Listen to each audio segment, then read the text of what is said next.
One of our customers was a healthcare provider with a very enlightened IT department, but despite that fact, they struggled. They did have a virtualization deployment of about 30 or 40 virtual machines on 6 ESX hosts, which the IT department loved.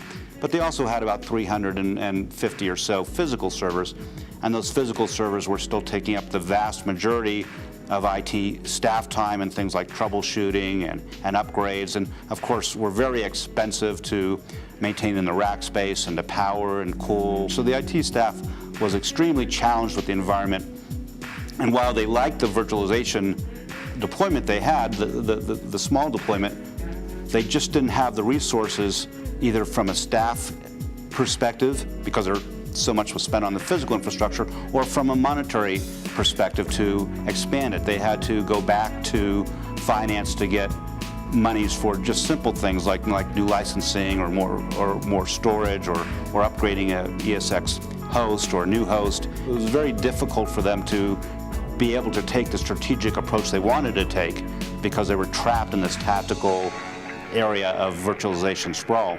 And by using ERS, what we did was we were able to give them a detailed analysis showing them by year on a discounted cash flow basis, using the organization's internal cost of capital, what the cash flow differences would be by virtualizing. And we first worked closely with the IT staff and the financial person associated with the IT staff to come up with the numbers that they felt were reasonable and that they would be able to justify to the senior executives.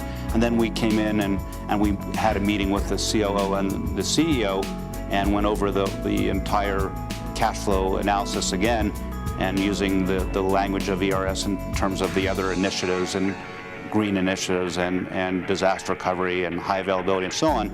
And during that meeting, we essentially got the go-ahead from the executives and received a large PO to move forward with complete pervasive virtualization, new storage, new UCS, and lots of VMware.